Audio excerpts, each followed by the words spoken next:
bom sábado especial para a nossa liderança querida aqui da Associação Mineira Sul.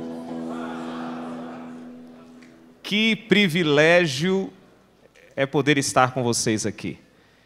Eu quero iniciar agradecendo a Deus pelos anos que tive a alegria de servir em meu ministério aqui neste campo tão especial. Agradeço à administração pelo convite.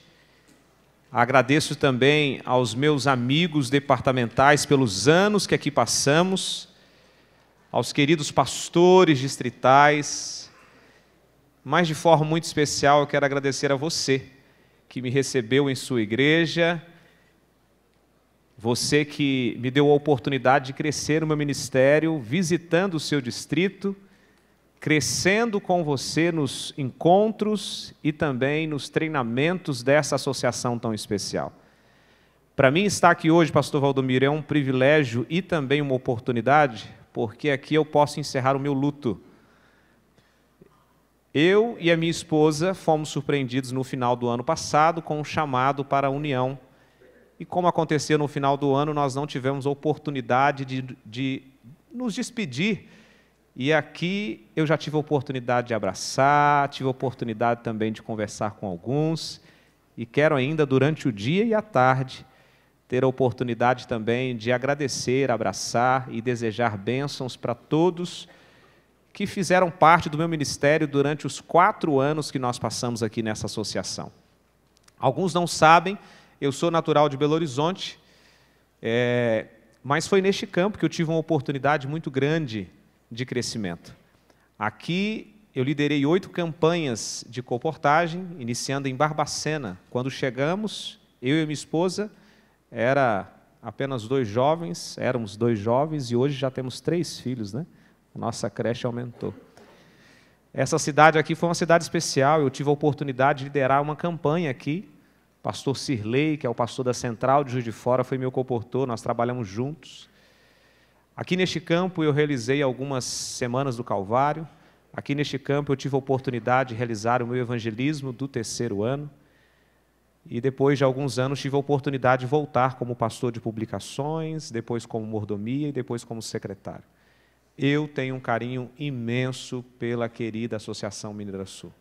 Obrigado pelo privilégio de poder servir durante 4 anos ao lado de pessoas como vocês. Que Deus continue abençoando este campo, a liderança, para que vocês possam continuar crescendo para a honra e glória do nosso Deus. Alguns meses atrás, eu estive aqui no encontro de tesouraria e secretaria, e eu compartilhei de uma mensagem da qual eu gosto muito, porque fala sobre registros. E hoje, nesta manhã, nós combinamos com a administração de passar esta mesma mensagem para a liderança, o ancianato aqui da Associação Mineira Sul. E eu quero pedir a sua atenção. Eu, como secretário, gosto de atas, gosto de registros. Alguns dias atrás, eu tive a oportunidade de encontrar a ata de organização da União Oeste Brasileira, que ia até o Acre, só para a curiosidade de alguns. A extensão da União Oeste Brasileira quando ela foi criada. Tive a oportunidade de ver algumas atas da Associação Rio Minas e muita história daquilo que Deus nos presenteou ao longo dos anos com o crescimento da igreja. E as atas e os registros nos dão a oportunidade de também contemplar o cuidado de Deus com a sua igreja. E nos mostra que Deus está no controle de tudo. Para isso, eu quero pedir a sua atenção. O seminário que eu quero apresentar para vocês tem esse tema: Vós sois a luz do mundo, com o texto-chave de Mateus, capítulo 5, verso 14. Era o ano de 1874. Este ano é um ano importante para a igreja. Este foi o ano, foi o marco da igreja, quando a igreja ela decide alcançar além-mar outros povos e outras nações. Este foi o ano em que a igreja enviou o seu primeiro missionário para a Europa, com o sonho de levar a esperança para aqueles países e para aquelas pessoas que ali estavam. 1874. Mas para nós aqui na América do Sul, de forma especial, O ano de 1889 é um ano especial porque a América do Norte, ela se volta para a América do Sul com um olhar especial, e então começa o planejamento de como poderia ser alcançado o Brasil e os países que temos aqui na América do Sul. Eu trago para vocês um boletim da Assembleia Mundial do ano de 1889. Nesse boletim da Assembleia, nós encontramos algo especial, um registro histórico. Olha que interessante. Aqui nós temos, dentro desse registro, uma recomendação que as doações dos últimos 6 meses da igreja fossem enviadas para abrir a obra onde? Na América do Sul. A igreja, ela entendeu que a América do Sul ela precisava conhecer a esperança e a mensagem do advento. O valor aproximado dessa oferta estava ali cerca de $146 mil. Ainda nesse boletim de novembro de 1889, nós temos algumas referências, acabei passando, quero voltar aqui. Aqui diz assim, olha, que especial atenção seja dada ao preparo de obras com livros para a América do Sul. Que a América do Sul oferece muitos campos promissores para colportores que possam falar 2 ou mais dos seguintes idiomas: francês, inglês, espanhol e também italiano. A igreja começa a voltar os seus olhos para o trabalho na América do Sul. E através desse boletim da Associação Geral, nós temos então uma ata que é produzida no ano de 1890. E eu compartilho com vocês essa ata. A ata traz algumas recomendações. E nesta ata do dia 7 de janeiro de 1890, ela diz assim, olha, considerando que encontramos na América do Sul um campo amplo e promissor para plantar a semente da verdade, considerando que este campo nunca foi trabalhado por nossos missionários, portanto, recomendamos que a comissão diretiva da Associação Geral estabeleça planos para entrar neste campo o mais cedo possível e que o trabalho missionário naquele país seja o mais autossustentável possível. Para esse fim, recomendamos que homens e mulheres jovens que tenham bons ofícios profissionais. Eu paro por aqui, eu gosto disso, porque a igreja, quando pensou na América do Sul e pensou em enviar pessoas para plantar o evangelho, ela não pensou em pessoas à toa. Ela não pensou em pessoas que não tinham ocupações. Você vai entender que ela diz assim, olha, também homens de negócios de alguma capital que sejam selecionados e incentivados a ir para a América do Sul para estabelecer os seus negócios e ter um conhecimento das pessoas, um núcleo ou um centro a partir do qual o trabalho missionário possa ser feito. Através dessa ata também há uma recomendação que um homem fosse selecionado pela comissão para visitar a América do Sul e estudar o campo e o trabalho missionário, fornecer informações que pudessem ajudar a preparação de planos para abrir o trabalho naquele país e direcionar os estudos daqueles que estão se preparando para o trabalho missionário na América do Sul. Aqui nós temos o início da obra da Igreja Adventista na América do Sul, incluindo o nosso país, o Brasil. O ano de 1890. Nós temos um periódico, Lar dos Missionários, que também traz um relato daquilo que estava sendo feito com a escola sabatina e também com o trabalho da Assembleia. William White ele diz assim, olha, na última Assembleia Mundial, as necessidades da América do Sul foram apresentadas. A Associação da Escola Sabatina se ofereceu para dedicar as ofertas missionárias do segundo semestre de 1890 e os trabalhos de abertura de uma missão na América do Sul. Alguns de nossos irmãos expressaram preocupação, temor, de que este fundo ficasse ocioso por algum tempo, antes de que pudéssemos encontrar homens adequados. Mas ele se surpreende, porque o texto diz assim, olha, mas mal tínhamos começado a levantar fundos para a missão entre as pessoas de língua espanhola da América do Sul, quando veio a notícia para nós de vários lugares, mostrando que a nossa provisão para este trabalho não havia sido feito muito cedo. Eles começaram a arrecadar os fundos e pessoas começaram a se levantar e começaram a se dispor. Algumas já estavam estudando o espanhol, estudando também o alemão, estudando outros idiomas para poder vir e estabelecer-se aqui na América do Sul. William White, ele diz assim, olha, isso nos levou a acreditar que chegou a hora de começarmos o nosso trabalho aonde? Na América do Sul. Era o ano de 1890. Avançando agora para o ano de 1891, nós temos também um boletim da Assembleia Mundial de março de 1891, com as mesmas recomendações. E um destaque, naquele tempo a América do Sul era reconhecida como um campo negligenciado. Mas para a igreja, este campo deveria ser alcançado e a missão precisava ser espalhada e a igreja se planejou e se organizou para enviar os seus primeiros missionários. No boletim nós temos depois mais ofertas, recursos que são preparados e enviados. Uma estimativa inicial razoável dos fundos necessários para o sustento das missões estrangeiras era aproximadamente $80 mil. E olha o que eles falam assim, olha, isto é consideravelmente mais do que já foi gasto em missões estrangeiras no passado, mas isso é com base no fato de que a abertura para a obra em países que ainda não foram adentrados. A igreja não poupou recursos e esforços para que a América do Sul, incluindo o nosso país, conhecesse a mensagem do Advento. Ele diz assim, olha, a América do Sul, como também outros continentes, são campos favoráveis para a expansão de nossa obra missionária estrangeira. Investimento considerável de fundos foi colocado para que a América do Sul tivesse a oportunidade. William White, ele diz assim, olha, são cerca de 35 milhões que estão no mau caminho e eles precisam de nossa ajuda e precisam dela agora. Precisam dela agora.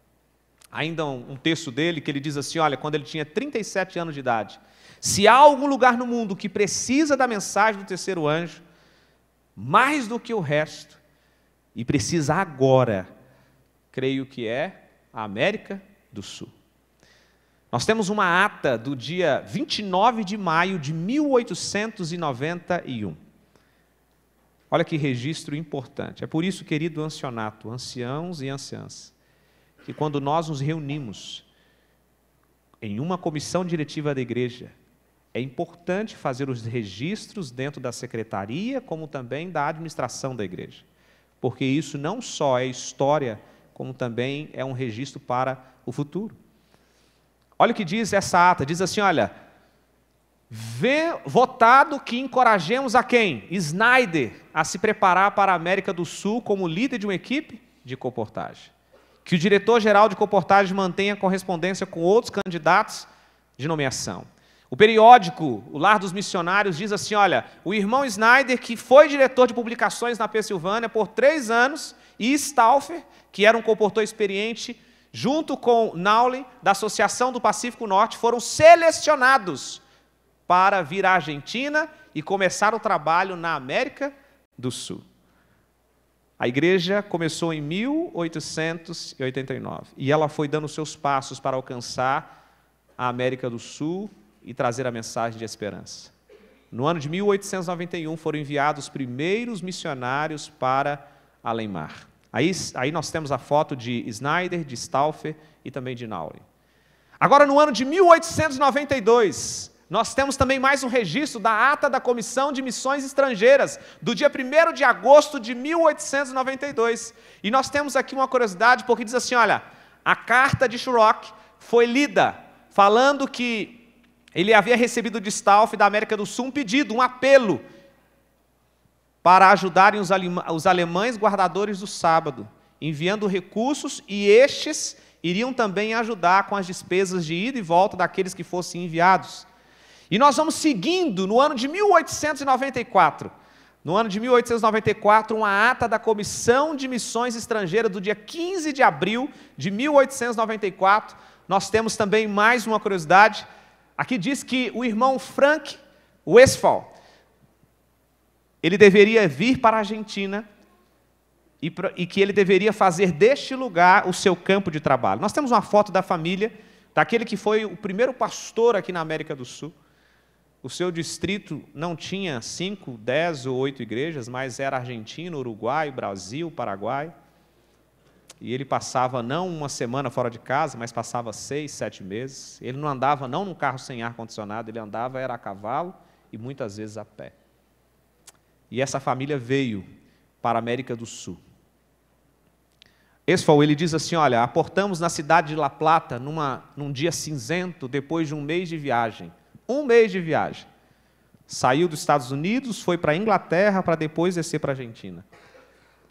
Havia nuvens altas e baixas, e o vento brincava com a direção da chuva fina. Ele, sua esposa e um bebê, para uma terra negligenciada. Era o ano de 1895. Esfol vem para o Rio de Janeiro, depois desce para São Paulo, onde acontece o primeiro batismo da Igreja Adventista em Piracicaba. E ele então desce para Santa Catarina. No estado de Santa Catarina, em maio de 1895, é estabelecida a primeira Igreja Adventista do Brasil. Depois de ter realizado uma série de conferências evangelísticas, ele batizou 8 pessoas na cidade de Brusque, e outras 15 em Gaspar Alto. Com 23 adventistas batizados, ele decide fundar o primeiro templo adventista em solo brasileiro. E nós temos, depois disso, outras igrejas centenárias, igrejas importantes, que foram plantadas pelo trabalho dos nossos irmãos missionários, que largaram suas terras para vir à América do Sul, o continente negligenciado. Nós temos aqui um relato de Frank Westphal, que me chama muita atenção. Quando ele veio para o Rio de Janeiro e depois desceu para Rio Claro, depois foi para São Paulo, para Piracicaba e depois foi para Santa Catarina, ele passou quase 6 meses fora e deixou a sua esposa com a sua filha Ellen na Argentina.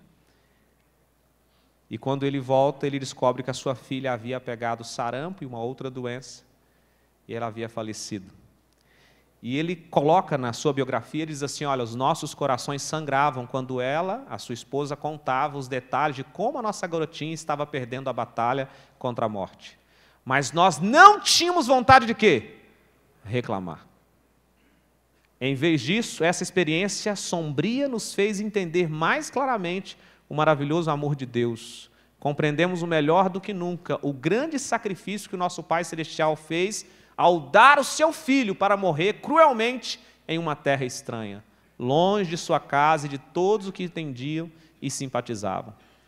E levou-nos a consagrar novamente a nossa vida a Deus e ao seu serviço para seguir trabalhando fielmente até que amanheça o dia que o Senhor virá e devolverá a nossa filha aos braços da sua mãe. Quilômetros a cavalo para atender o Brasil e para nos dar a oportunidade que temos hoje. Eu fico pensando, amigos, que este lugar é tão gostoso. Eu estava ali fora quando cheguei num frio, eu cheguei aqui e está mais aconchegante, quentinho.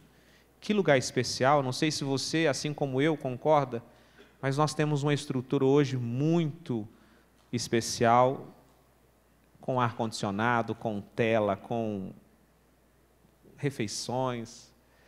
Mas eu queria que você entendesse que você está sentado em lugares que custou o sangue de pessoas como Esfol. Nós somos frutos da dedicação e sacrifício de homens e mulheres que largaram seus países. De homens como esse, que depois de quase 6 meses, voltam para casa e descobrem que a sua filha faleceu e ele não estava do lado, porque ele estava atendendo a igreja e levando esperança para outros lugares. Mas ele diz, nós não sentimos vontade de reclamar, pelo contrário, a chama se acendeu no nosso coração para continuarmos. Há uma outra frase dele, na verdade, John Lipp, quando tinha 28 anos de idade, ele diz, nós lhe pedimos, irmãos dos Estados Unidos, que venham nos ajudar, mas quando vierem, saibam que enfrentarão o quê? Dificuldades. Era um país, ou melhor, a América do Sul, várias doenças. Muitos tinham medo de vir para essa região porque não havia tratamento, não havia tantas condições. Mas várias pessoas se levantaram, como também John Lipp. O Westphal, ele diz assim, olha, uma grande e próspera obra começou na América do Sul. Coisas maiores ainda precisam ser realizadas, mas embora a batalha seja dura, não será longa. O continente negligenciado está rapidamente se tornando o continente das oportunidades. Das oportunidades. Uma ata da comissão, da reunião e organização da divisão, no dia 17 de fevereiro de 1916. Estava dando-se o primeiro passo para criar a divisão sul-americana. Nós temos aqui um relato, e olha aqui o voto, votado que nós, como obreiros da América do Sul, renunciemos à ideia de quê? De voltar para a pátria, após poucos anos de serviço, e que manifestemos nossa vontade de permanecer em nosso posto de serviço até que a obra seja terminada. E nesta reunião, alguns dos nossos pioneiros se levantaram e nós temos algumas declarações registradas na ata de organização da divisão sul-americana. O Westphal diz assim, olha, meu coração está na obra da América do Sul, eu tenho realmente temido que a Associação Geral possa pensar em mudar o meu campo, mas eu não quero essa mudança. Spicer, ele diz assim, olha, eu sinto que a comissão pode ajudar sendo cuidadosa com aqueles que nos enviam e que não envia aqueles que estão esperando voltar para casa depois de poucos anos. Consegue ver a determinação desses homens e dessas famílias? Robert, ele diz assim, olha, eu não vim para a América do Sul com o plano de voltar para casa. Eu não estou saudoso e desejo permanecer neste campo. Nós temos mais alguns relatos. George, ele diz assim, olha, quando eu deixei a América, o irmão Brad me disse, bem, George, você deve se agarrar à América do Sul como um cão agarra a raiz. E eu estou determinado a fazer isso. Eu não deixarei. Westphal, ele diz assim, a esposa de Westphal, né? Eu desejo dizer como Ruth, teu povo será meu povo. Eu amo o Chile e os chilenos. E desejo permanecer com eles.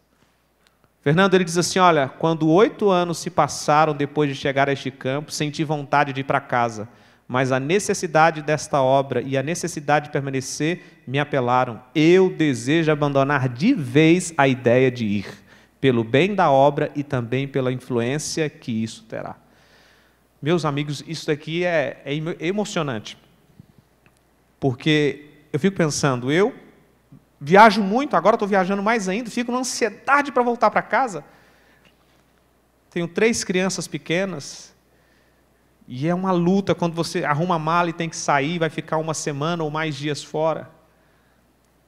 E esses homens abandonaram as suas famílias, os parentes nos Estados Unidos. E como este diz assim, eu não sinto vontade de voltar para casa. Aqui é o meu lugar. Muitos deles nunca voltaram. Foram sepultados aqui na América do Sul. Tudo para que nós tivéssemos a oportunidade de ter a esperança e conhecermos a mensagem de salvação. Essa é a história da nossa igreja. Em 1874, foi enviado o primeiro missionário, John Wanders, o homem mais capaz em nossas fileiras, como era citado por Ellen White, como ela o chamava. 150 anos se passaram. E a nossa igreja hoje é uma igreja diferente daquela do que os nossos pioneiros começaram. Hoje nós temos o privilégio de ter tantas ferramentas às nossas mãos.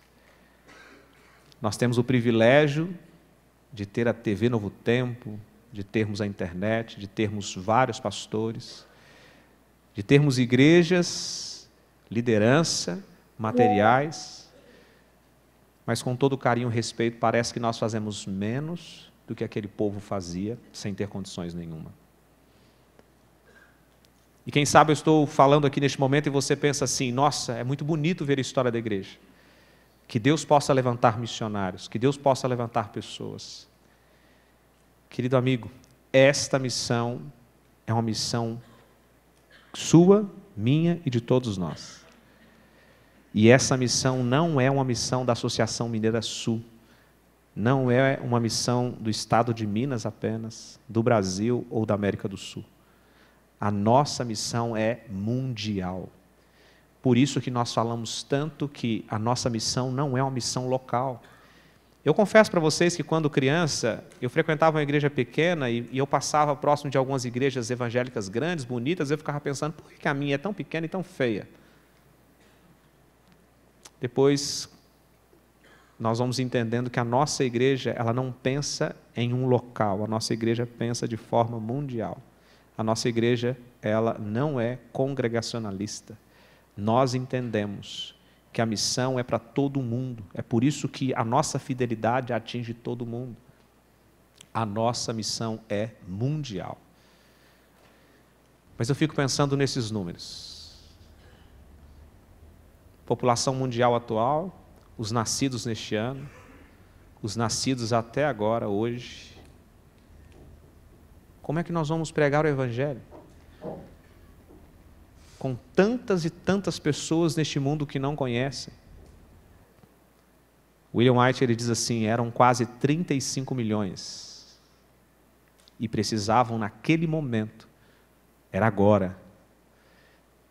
Olha a igreja bonita e linda que nós temos hoje.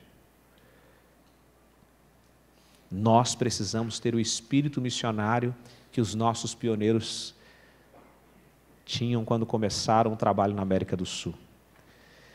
A Igreja Adventista nasceu com um movimento missionário e nós precisamos recuperar isso.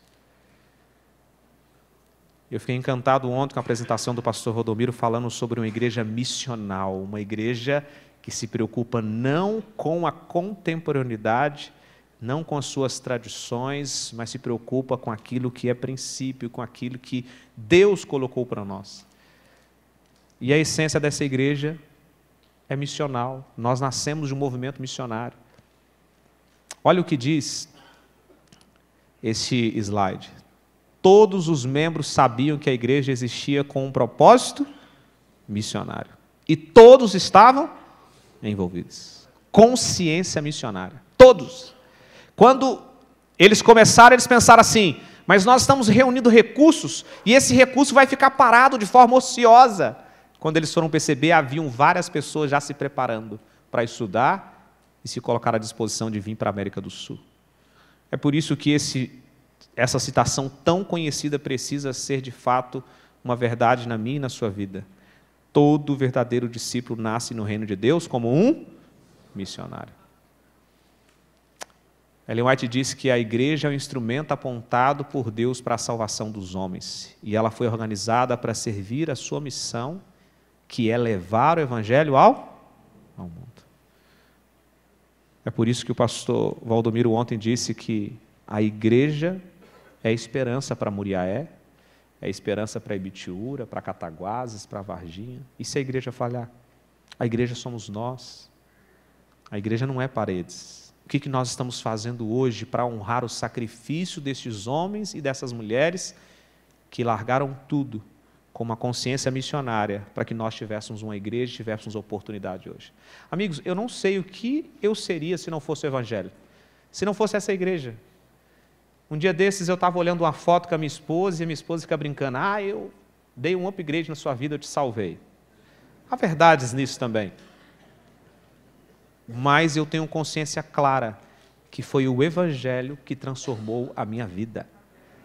Alguns aqui conhecem um pouco da minha história. Eu saí de uma favela lá na região metropolitana de Belo Horizonte, sem condições nenhuma.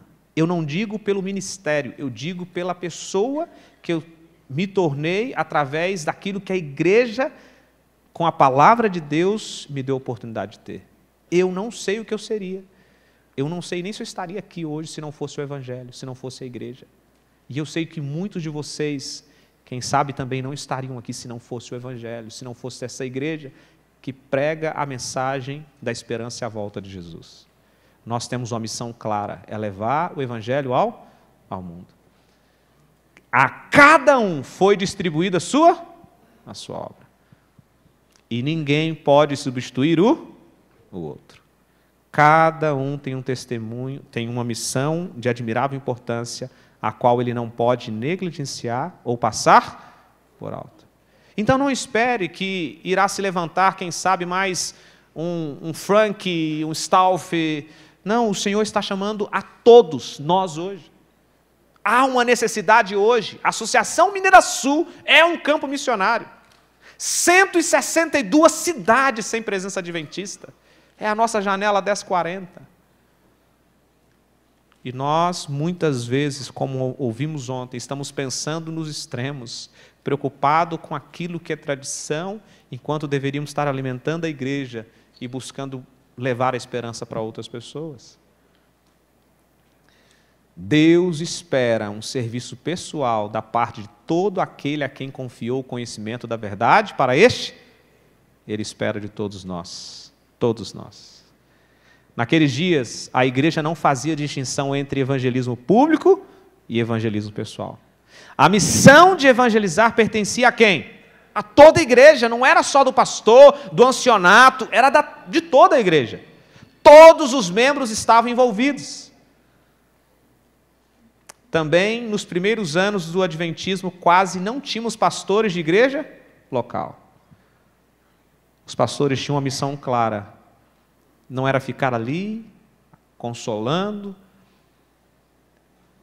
Não eram pastores capelães, como nós vimos ontem nesta igreja, que hoje muitos esperam, onde o cliente precisa receber o que ele está financiando através da sua adoração, que é uma concepção errada.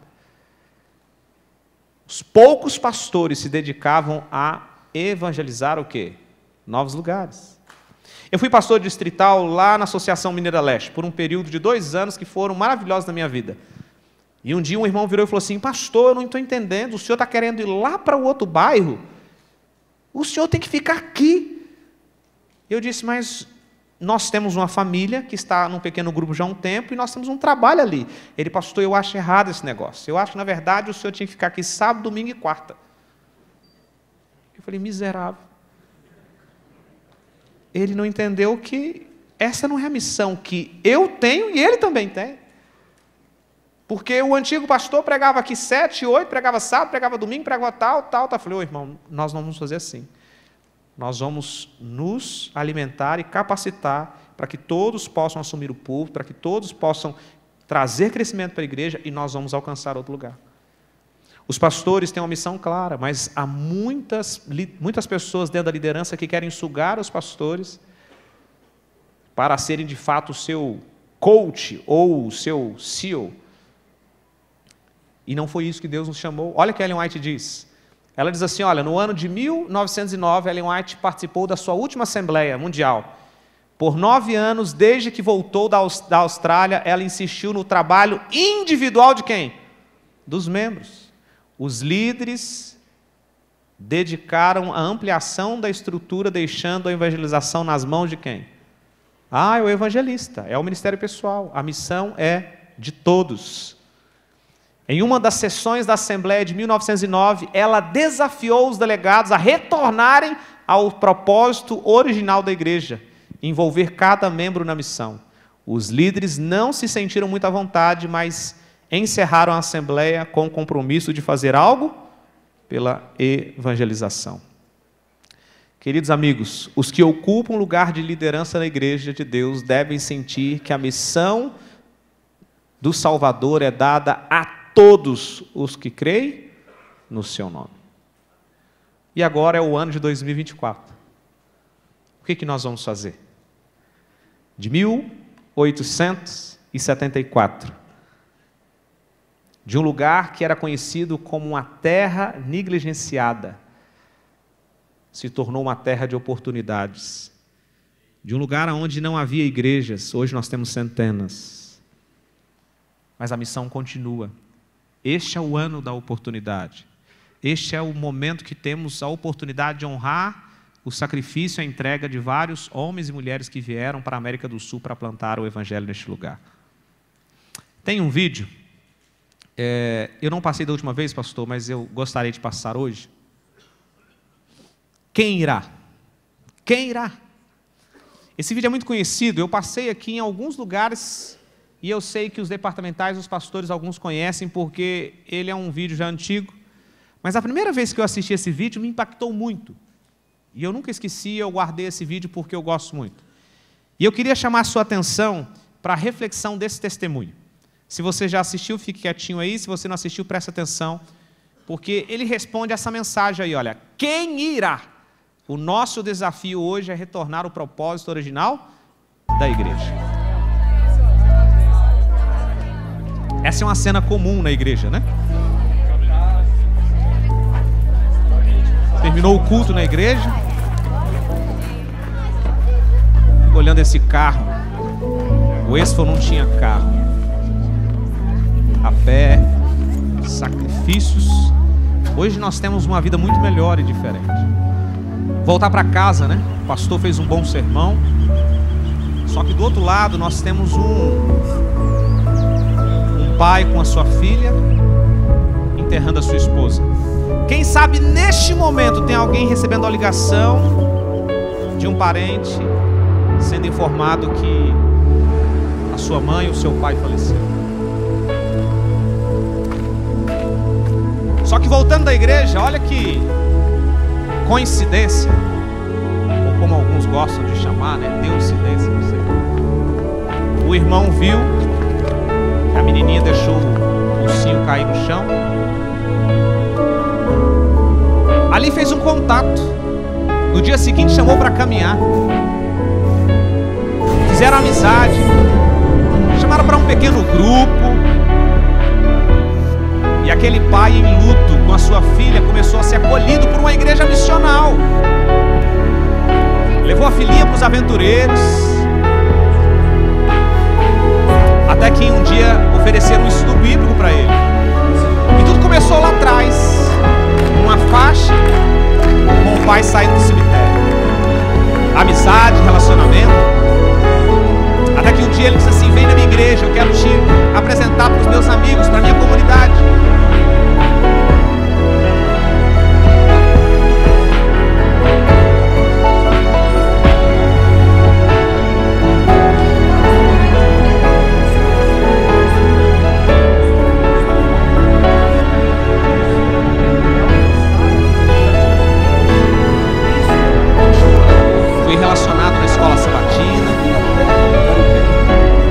Chegou o batismo, amém?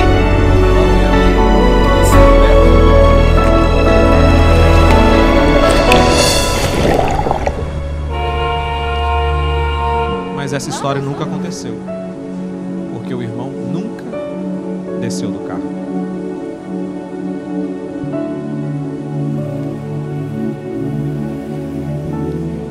A esperança do próximo depende de quem?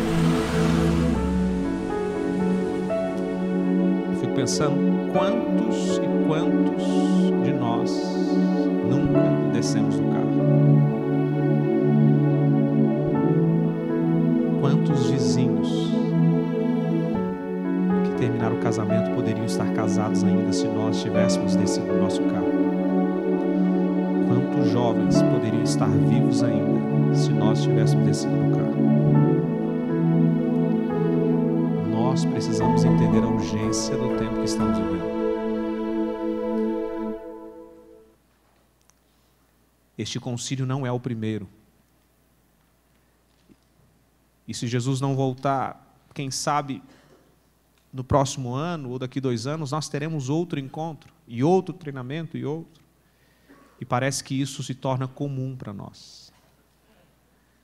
Mas se nós não voltarmos daqui hoje com a consciência de uma igreja viva, uma igreja missional, para honrar o sacrifício de Cristo, mas também o sacrifício de homens e mulheres que vieram a essa terra e se entregaram por completo, nós vamos continuar parecendo ser igreja e nunca seremos igreja. Em nome de Jesus, nós precisamos se levantar. Desça do carro.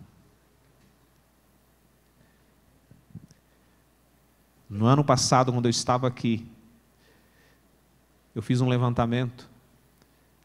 Eu sei, pastor Valdomiro, que eu não tenho mais a autoridade ou a participação aqui, mas eu quero dizer.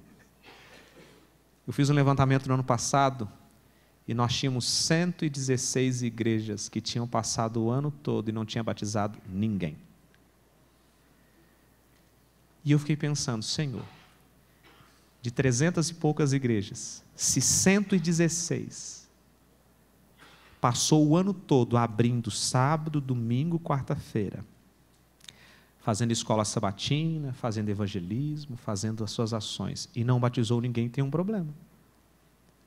Porque o motivo da igreja existir é salvar pessoas. O nosso motivo de estarmos aqui nos capacitando é para salvar pessoas.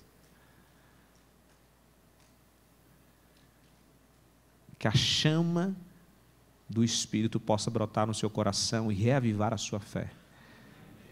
Para que você possa se inspirar e motivar nos nossos pioneiros e naquilo que Cristo fez por nós. Eu resumo a minha apresentação em 7 destaques. Primeiro, tudo começou muito pequeno no início, mas Deus deu o crescimento. Eu fico pensando na ressurreição, quando eu descobri a influência do trabalho dele e o sacrifício de ter estado distante quando a sua filha estava doente, e saber que eu, você e tantos outros milhares conheceu a mensagem de salvação pelo sacrifício dele e de outros tantos. Somos devedores da entrega e o sacrifício de nossos irmãos missionários. Nossa missão é mundial e de todos. Pare de pensar na missão local. Nós somos chamados para ser a luz do mundo. Quarto, precisamos ter uma igreja com consciência missionária. Quinto, cada um tem uma missão a desempenhar e ninguém pode substituir o outro. Sexto, a missão de evangelizar pertence a quem? Toda a igreja. E sétimo, a esperança do próximo depende de quem? De mim, depende de você. Nós somos chamados a ser a luz deste mundo. Que em nome de Jesus, este concílio não seja apenas mais um concílio, mas que possamos nos colocar nas mãos de Deus para sermos vasos moldados, quebrados, transformados para a glória de Deus. Nós somos chamados hoje, agora, para uma missão, e essa missão, ela é urgente. O meu apelo para você hoje, querido, ajude investindo tempo, talento, recurso, sendo fiel na sua adoração, mas também com a sua entrega. 162 cidades não possuem igreja. Há milhares de pessoas que não sabem que existe um dia do qual Cristo vai voltar e virá nos buscar. Que Deus te abençoe, e eu quero encerrar a minha participação fazendo oração por mim e por você. Senhor nosso Deus, obrigado porque há muito tempo atrás o Teu Espírito impressionou homens e mulheres a largarem as suas casas, o seu país, para vir para este continente negligenciado. Se entregaram, se doaram. Muitos destes aqui foram sepultados. E o objetivo de vida deles era único: levar esperança para as pessoas, e essa esperança chegou ao nosso coração. Não nos permita, Senhor, desonrarmos o sacrifício de Cristo na cruz e o sacrifício desses homens que vieram a este país. Nos ajude a nos levantar e a nos colocarmos como igreja viva, e a entender que precisamos hoje, imediatamente, descer do carro, descer de onde estivermos, porque há outras pessoas que precisam conhecer a Cristo e a mensagem de salvação. Nos dê a Tua paz, nos abençoe em todo o restante deste encontro, que possamos estar com os nossos ouvidos e o nosso coração aberto, para nos capacitar, para crescer e sairmos daqui equipados e preparados para fazermos diferença. Esse é o nosso desejo, nós o fazemos em nome de Jesus. Amém. Que Deus abençoe a todos.